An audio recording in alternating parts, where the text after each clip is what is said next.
Step into Value Zone. Value Zone. Hypermart. Button check.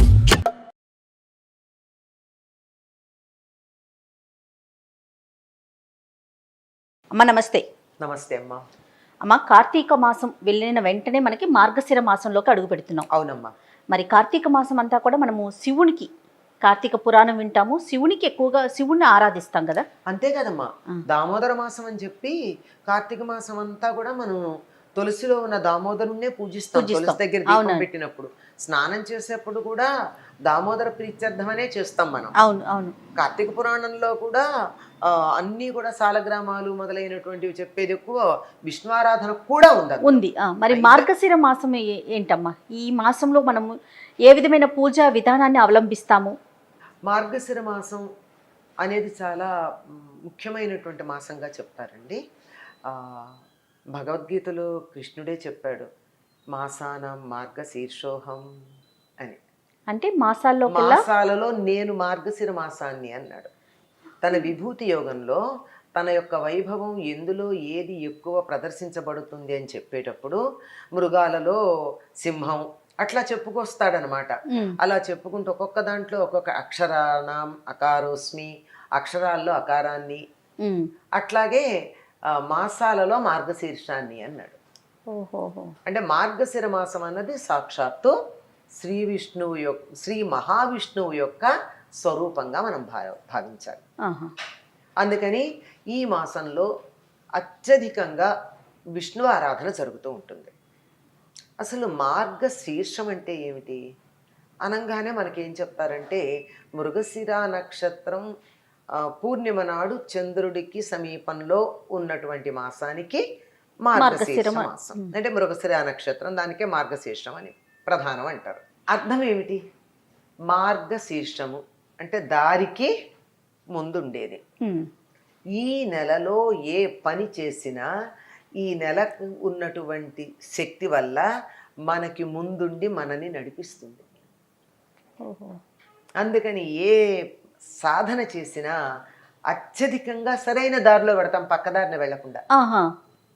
దారి పక్కకి వెళ్లకుండా సన్మార్గంలో పయనిస్తాం. ఇక్కడి నుంచి నేను మీ దగ్గరికి రావాలి, ఇలా వచ్చానంటే త్వరగా వచ్చేస్తా, ఇట్లా వెళ్ళి వస్తే ఆలస్యం అవుతుంది. ఇలా నేరుగా జరుగుతుంది అనడానికి ఇంకొక సంకేతం ఏమిటంటే, చాంద్రమానాన్ని అనుసరించి దీన్ని మార్గశీర్ష మాసం అని అంటున్నా, సౌరమానాన్ని అనుసరించి దీన్ని ఏమంటారు అంటే ధనుర్మాసం అంటారు. ధనుర్మాసం అంటే సూర్యుడు ధనుస్సు రాశిలో ఉండేటటువంటి కాలం. ఈ ధనుస్సుకు సంకేతం ఏముంటుందమ్మా? గుర్తు జ్యోతిష్ శాస్త్రం అడిగితే చెప్తారు, ఎక్కువ పెట్టిన విల్లు ఉంటుంది. ఇలా గోడకి తగిలించిందో భుజాన్ని వేసుకున్నదో కాదు, రాముడు భుజాన్ని వేసుకుని ఉంటాడు అరణ్యవాసంలో కనపడ్డా కదా. యుద్ధం చేసేటప్పుడు మాత్రమే ఎక్కువ పెట్టినట్టు ఉంటాడు. ఈ మార్గశీర్ష మాసం అంతా కూడా ఎక్కువ పెట్టినటువంటి విల్లులాగా ఉంటుంది. ఈ జీవ ప్రజ్ఞ అంటే మానవులలో ఉండేటటువంటి జీవ ప్రజ్ఞ నేను అనేది ఏదైతే ఈ శరీరం అనేటటువంటి ఉపకరణాలతో మనం సాధన, మనకి సాధనకు పనికొచ్చే ఉపకరణమే. మనకి చేతిలో ఉన్నటువంటి చీకట్లో పెడితే కాగడానో టార్చ్ లైటో లాగానే మన ఆత్మకి సాధన చేయడానికి ఈ శరీరం ఒక ఉపకరణం, ఒక సాధనం. ఇటువంటి ఈ సాధనం ద్వారా చేసేటటువంటి సాధన ఏదైతే ఉందో అది ఎక్కువ పెట్టిన వింటి నుండి వెళ్ళే బాణంలాగా నేరుగా పక్కకెళ్లకుండా లక్ష్యానికి వెళ్ళి చేరుకుంటుంది. అందుకని ధనుర్మాసంలో మన లక్ష్యం ఏదైతే ఉందో దాని వైపు సాధన చేయమని చెప్తారు. ఈ ధనుర్మాసం, ఈ మార్గశిర మాసం దరిదాపుల్లో కలుస్తూ ఉంటాయి. కొంచెం అటు ఇటుగా మళ్ళీ సమన్వయం ఎలాగూ సంక్రమణం రోజున చేసుకుంటూ ఉంటాము. ఈ సంక్రమణంలో సమన్వయం చేయడం, ఇక్కడ తేడా వస్తే రెండేళ్లకు ఒకసారి, అంటే 2 ఏళ్ల తర్వాత 3 ఏళ్లకు ఒకసారి అధిక మాసం అని చెప్పి మళ్ళీ అడ్జస్ట్మెంట్ చేసుకోవడం, మనం చాంద్రమానానికి సౌరమానానికి మధ్య సమన్వయం చేసుకుంటూ ఉంటాం. అటువంటిది ఇక్కడ ఈ రెండు కలిసి వస్తాయి గనక నేను దారిలో ముందుంటానని చెప్పడం, ఇదేమో ధనుర్మాసం అవ్వడం. ఎలా ఉంటుందంటే, వింటికి ఎక్కువ పెట్టిన బాణం కొస ఎట్లా ఉంటుంది, ఇది ఇలా వెనక్కి వచ్చే బాణం ఇలా ఉండి ఈ బాణానికి ఇటు నుంచి ఏవో రెక్కలు కడతారు తేలిగ్గా వెళ్ళడానికి. ముందు మాత్రం ఒక చిన్న ఇలా కొస తేరిన ఇనప ములుకు పెట్టుంటుంది. అవును. ఈ మార్గశీర్షానికి ఏముంటుంది, ఈ ములుకు పెట్టినట్టు పాయింటెడ్గా ఉంటుంది, సరిగ్గా వెళ్ళి టార్గెట్కి తగులుతుంది. అందువల్ల ఈ నెలంతా చక్కగా వీలైనంత సాధన చేయండి. కొంచెం చేసినా ఫలితం ఉంటుంది. పైగా ఇప్పుడు చేస్తే ఫలితం ఎందుకు ఉంటుంది అన్నది మనకి మరొక దృష్టితో కూడా పెద్దవాళ్ళు చెప్పారు. పెద్దవాళ్ళు చెప్పడం అంటే వాళ్ళే ఊహ చేసి చెప్పింది కాదు, శాస్త్రం సైన్స్ జ్యోతిష్ శాస్త్రాన్ని అనుసరించి మనకి ప్రపంచంలో ఎవరికీ లేనట్టుగా కాలగణనం చాలా అత్యధికమైనటువంటి పద్ధతిలో సాగుతుంది. కాలాన్ని మనం బ్రహ్మాండంగా లెక్కేస్తాం, అతి సూక్ష్మ కాలం నుంచి అతి పెద్ద కాలం దాకా. అట్లాంటి వాటిల్లో మానవులకి కాస్త గట్టిగా పెద్దగా కంటికి కనపడే ప్రమాణంగా చెప్పుకునేది ఏమిటి అంటే ఒక సంవత్సరం. మామూలు నిత్యకృత్యంగా చెప్పుకునేది ఒక రోజు. మనకి ఒక సంవత్సరం జరిగితే దేవతలకు ఒక రోజు అవుతుంది. ఉత్తరాయణం అంతా వారికి పగలు, దక్షిణాయనం అంతా రాత్రి. ఇక్కడ ఉత్తరాయణం ప్రారంభం కాబోయే సమయం ఇది. దక్షిణాయన పుణ్యకాలంలో నిద్రకి యోగ నిద్ర అనుకోండి, భగవంతుడికి కాలస్వరూపుడైనటువంటి విష్ణువు యోగ నిద్రకు ఉపక్రమించిన కాలమైతే కార్తీక శుద్ధ ఏకాదశి నాడు ఆయన మేలుకుంటాడు. అదేంటండి 6 నెలలు కదా, రాత్రి ముందరే మేలుకోవడం ఏమిటి అంటే సూర్యాస్తమయం నుంచి సూర్యోదయం దాకా పడుకుంటామా ఎవరమన్నా? 12 గంటలు పడుకోం కదా. బాగా పడుకుంటే కూడా 8 గంటలు, అంతకు మించి ఒక్క నిమిషం పడుకున్నా అనారోగ్యం. అంతకన్నా తక్కువ పడుకుంటే పర్వాలేదు కానీ ఎక్కువ పడుకోకూడదు. కనుక అలా గనక వేసుకున్నట్టయితే రాత్రి 12 గంటల్ని మనం లెక్క వేసుకుంటే ఈ 6 నెలల్లో ఏమైంది, 6 నెలల్ని 12 గంటలు అనుకుంటే ఒక్కొక్క నెల 2 గంటల కింద లెక్క అయిందా? అయింది కదా. ఇంకెన్ని నెలలు మిగిలిన్నాయి మళ్ళీ మనకి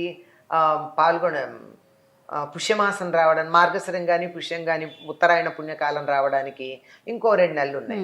అంటే ఇంకో 4 గంటలు, 2 నెలలు లేక నెలన్నర ఉన్నాయి. అంటే ఇంకో 3-3.5 గంటల సమయం ఉంది. అంటే మనం రాత్రి పడుకుంటే మేలుకునే సమయం ఎంత అయినట్టు? సూర్యోదయం 6 గంటల కంటే 4:30. సో బ్రాహ్మీ ముహూర్తం. సంవత్సరం అనేటటువంటి దాన్ని ఒక రోజుగా మనం దేవతలకి సంబంధించిన ఒక రోజుగా పరిగణిస్తే దేవతలకు అది తెల్లవారుజామున బ్రాహ్మీ ముహూర్తం. ఆ సమయంలో ఆయన నిద్ర లేచి అంతఃపురంలో అంటే ఆ బెడ్రూమ్లో నుంచి బయట అందరూ ఉండే చోటుకి రావడానికి కొంచెం సమయం పడుతుంది కదా. ఉన్నవాడు అట్లా నిద్ర కళ్ళతో ఇట్లా లేచి రాదు కదా, కాస్త మొహం కడుక్కోవడాలు లాంటివి, వీలైతే స్నానాలు చేయడాలు లాంటివన్నీ చేసి వస్తారు కదా. ఆ వచ్చే సమయం ఎక్కడికి అయిందయ్యా అంటే ఈ ధనుర్మాస సమయానికి అయింది. ఓహో. అందుకని దేవతలందరూ సిద్ధంగా ఉంటారు ఆ భగవంతుణ్ణి సేవించుకోవడానికి. ఇన్నాళ్ళు ఆయన యోగ నిద్రలో ఉన్నాడు, ఇప్పుడు మేలుకుంటాడు, ఆయన దర్శనం చేసుకుందామని. మనం కూడా ఆ సమయంలో ఆయన దర్శనం చేసుకున్నామంటే ఏం జరిగినట్టు? ఆయన దర్శనంతో పాటు దేవతలందరినీ దర్శనం ఒక్కసారి అయిపోయినట్టు. ఇది ఎప్పుడు అంటే మనకి మార్గశిర మాసంలో వచ్చేటటువంటి అంటే ధనుర్మాసంలో వచ్చే ఏకాదశి ఏదైతే ఉందో దాన్ని మనం వైకుంఠ ఏకాదశి అని చెప్పి ఆ రోజు తెల్లారుజామున ఉత్తర ద్వార దర్శనం. అంటే ఉత్తర ద్వార దర్శనం అంటే ప్రైవేట్గా మనకు ఆత్మీయులైన వాళ్ళకి మాత్రమే, ఆంతరంగికులు మాత్రమే దర్శనం ఇచ్చే చోటు, మిగిలింది పబ్లిక్ బయట ఇచ్చేటటువంటిది. అలాంటి దర్శనం కోసం చూసేటటువంటిది ఏదైతే ఉందో అలాంటి కాలం ఇది గనక ఈ సమయంలో ఏది చేసినా బాగుంటుంది.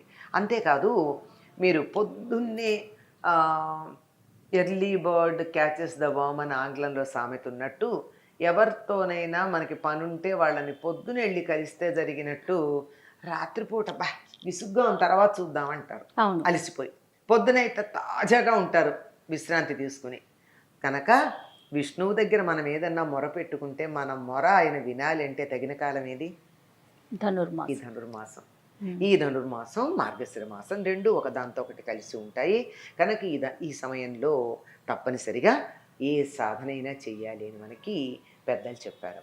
అంటే మీరు అన్నట్లుగా ఏదో ఒక సాధన తృప్తిగా లగ్నంతో మనం మనసుని అనుకున్నది సాధించటానికి ఉపయోగపడే కాలం గనక మనం ఏమనుకుంటామో దానికి సాధన చేసుకోవాలి. ఇంకా అమ్మ సాధనతో ఇంకా పాటు ఏంటంటే దీనికి ఏం చేయాలి అని చాలా మందికి సందేహాలు వస్తూనే ఉంటాయి. అలాంటి సందేహాలు వస్తే ఏమో మర్చిపోయినట్టున్నారు, మీ సాధనా మార్గం అంతా నేను చూపిస్తాను అని చెప్పి భగవంతుడి యొక్క లీల అనుకోవచ్చు, విలాసం అనుకోవచ్చు. దరిదాపుల్లో 800 సంవత్సరాల క్రితం శ్రీవిల్లిపుత్తూరులో గోదాదేవి అనేటటువంటి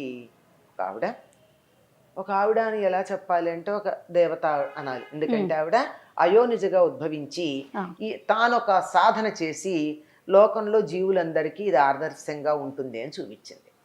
ఏమిటి అంటే ఒక పాంచభౌతిక శరీరంతో ఉన్నటువంటి ఆ కన్య జ్యోతిస్వరూపంగా మారిపోయి శ్రీరంగనాథుల్లో శరీరంతో సహా ఐక్యమైపోయింది.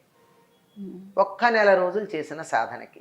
ఏమిటంటే ఆవిడ ప్రతిరోజు సూర్యోదయానికన్నా ముందే లేచి, సూర్యోదయం అన్నది కూడా తక్కువ మాట, ఎప్పుడంటే ఎప్పుడో లేచి స్నానాధికాలు నిర్వర్తించుకుని ఈ మొదటి జాము అని చెప్పాను ఇందాక, ఆ జాము సమయానికల్లా ఆలయానికి వెళ్ళిపోవడం. అంటే మరి ఎప్పుడు లేచి ఉంటుందో, అప్పటికి పూలు ఎప్పుడు కోసిందో, ఎప్పుడు మాలలు కట్టిందో, ఎప్పుడు సిద్ధమైందో అవన్నీ. తానొక్కటి కాకుండా చెలులందరినీ తీసుకుని వెళ్ళి ఆ విధంగా చేసి ఆ నెలంతా కూడా రోజు ఒక్క పాసురం చొప్పున భగవంతుడి మీద చెప్పుకుంటూ సాధన చేసి సరిగ్గా ధనుర్మాసం పూర్తవుతూ ఉంది అనంగా మకర సంక్రమణం జరిగేటటువంటి రోజున, అంటే ధనుస్సు పూర్తయిపోయి మకర రాశిలో సూర్యుడు ప్రవేశించేటటువంటి రోజున ఆ తల్లి సాక్షాత్తు ఆ కాలస్వరూపుడైన నారాయణుడి అవతారమైనటువంటి రంగనాథుడిలో కలిసిపోయింది, ఐక్యమయ్యారు. ఆవిడ మనకు మార్గం చూపించింది కనుక అందరూ ఈ నెలంతా కూడా ఇలాగే ఎప్పుడో తెల్లవారుజామున 3:30-4 గంటలకి లేచి చక్కగా అన్ని పనులు చేసుకుని అమ్మవారికి భూనీలా సమేత గోదారంగనాథులను అర్చించుకుని పూజ అంతా అయ్యాక నివేదన చేసుకుని, కృష్ణుడు చిన్నవాడు కదమ్మా, లేస్తే ఆకలేదు చంటాడికి, అందుకని ముందు పొద్దున్నే ఏదన్నా కొంచెం వండి పెట్టేసి నైవేద్యం, ఆ తరువాత తులసికి పూజ చేసి తులసి దగ్గర దీపం పెట్టుకుని ఆ దీపము తులసి పూజ అయ్యాక నక్షత్రాలకు నమస్కారం చేయాలి. అంటే నక్షత్రాలు ఉన్నప్పటికే ఇదంతా అవ్వాలంటే ఎప్పుడు లేవాలో అది ఆ లెక్కనమాట.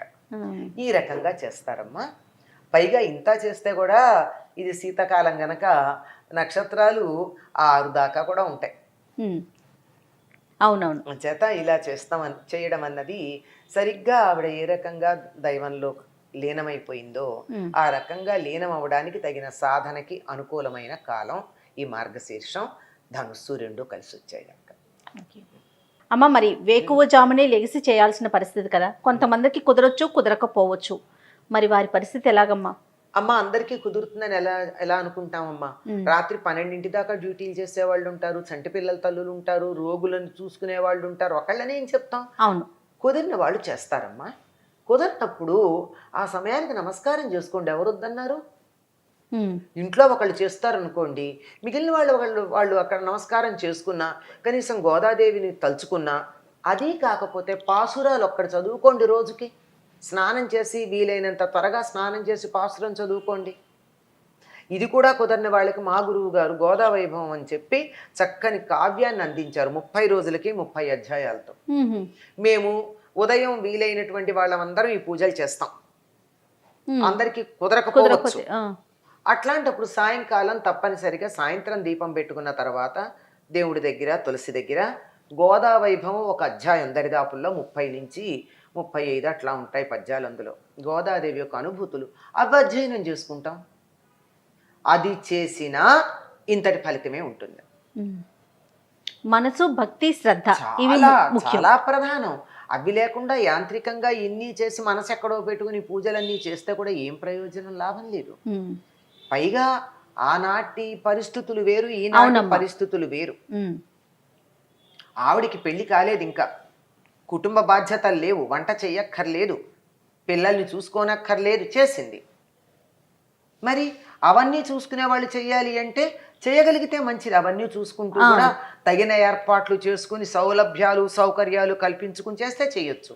అందరికీ కుదరకపోవచ్చు. కాలమాన పరిస్థితుల ప్రకారం ఎంతవరకు కుదరట్లేదు కుదిరితే కదమ్మా. ఎంతవరకు అంతవరకు కుదిరితే చేసుకోమని. అంతవరకు చెయ్యండి. ఉమ్. కనీసం పాసురం చదువుకోండి. వీలైనంత త్వరగా లేచే ప్రయత్నం చేయండి. ఆ. దానికోసం వీలైనంత త్వరగా పడుకోండి. అది దానికోసం రోజంతా కార్యక్రమాలని క్రమబద్ధీకరించుకోండి. ఉమ్. ఇది చెప్పేది. అవునమ్మా. ఇప్పుడు తెల్లారుదామన లేవాలి అంటే ఏమిటి జరుగుతుంది అంటే, లేస్తే సరిపోదు, రాత్రి పడుకోవడం, రాత్రి త్వరగా పడుకోవడానికి రోజులో ఉన్న కార్యక్రమం అంతా ఒక క్రమబద్ధంగా రావడం జరుగుతుంది. అది అందులో ఉన్న విశేషం. అట్లా చేసుకోవచ్చు, ఎంత వీలైతే అంత. తప్పకుండా అమ్మా. నమస్తే. నమస్తే అమ్మా.